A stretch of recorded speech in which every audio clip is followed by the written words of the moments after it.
Direct from the Montrose and Highland Railroad are two Santa Fe SD40s for immediate use on the Long Valley branch.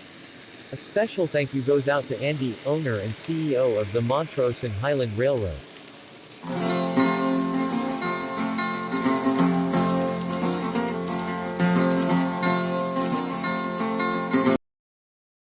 Hello everyone and welcome to the Montrose and Highland Railroad episode 64.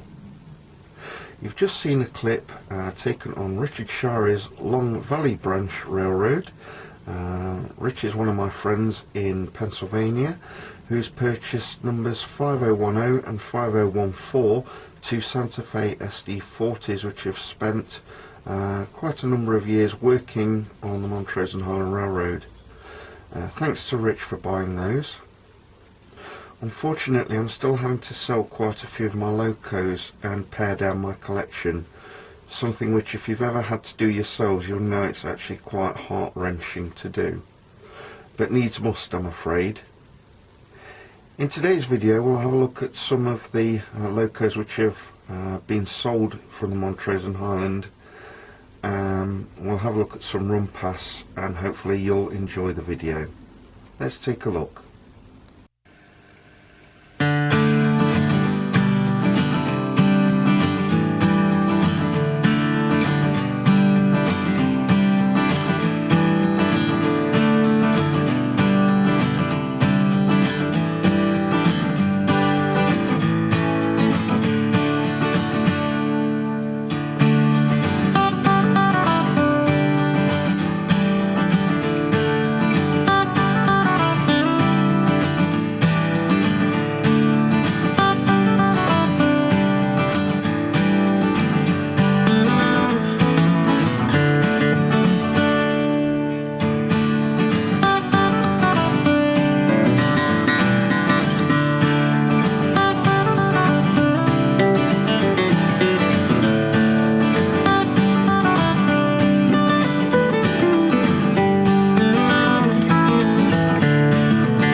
And now for something completely different.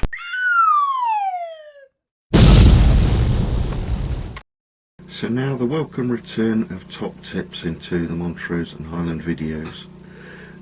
This is an extra bit which I hadn't planned on including, but I was on Facebook last night and saw a posting on there from a guy in Florida called Robert Leroy. Robert's a newcomer to the hobby, and he was asking how to take one of his locomotives to pieces to lubricate it. Now, some of the older hands among us know that you shouldn't really need to lubricate your locomotives, as they come quite sufficiently lubricated from the manufacturer, and to add oil can actually lead to a lot more problems with the locomotive further down the line if you put too much oil or lubrication inside. So I suggested to Robert that he might try cleaning the wheels on his locomotive, and I thought I'd make this video not just for him but for everybody who might see how I clean the wheels on my locos. So let's take a look. Alright, so let's see what we have here. We have some isopropyl or rubbing alcohol, which Robert should be able to get from his pharmacy or Walmart or a similar store. A nice thin piece of cleaning cloth which you can cut off a larger piece. Again, these are very cheap. And a small container and a pipette. So we've transferred some of the alcohol to the container. We'll suck some of it up in the pipette, and then we'll put a few drops onto the cleaning cloth. So far, so good.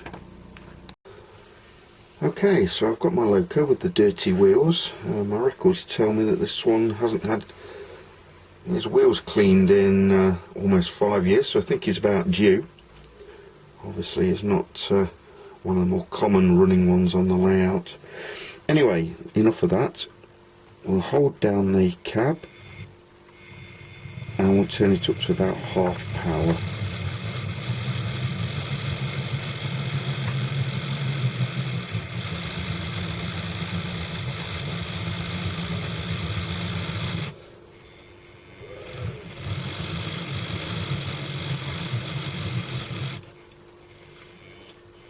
Okay, I don't know if you can see there, that is how much dirt's come off the wheels just this moment.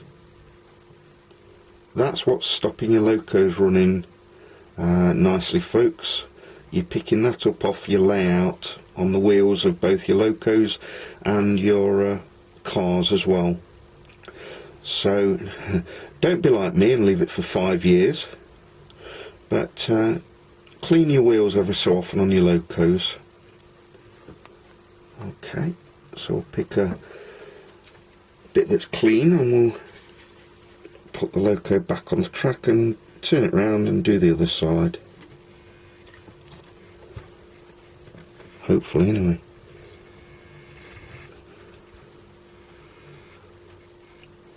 At first the loco might be a bit shy.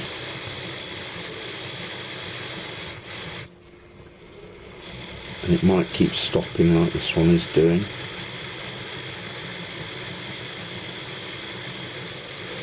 I generally do this from anything from 15 to 30 seconds. Okay. I think that speaks for itself. There you go, Robert, and anybody else who's found this video useful. The results speak for themselves. Give it a try. By the way, I'm sorry about the grey thumb there. I've been spraying a model kit for my other layout, Cascade. I'll be releasing that in the next few days for you to have a look at. Okay, now back to your regularly scheduled programming.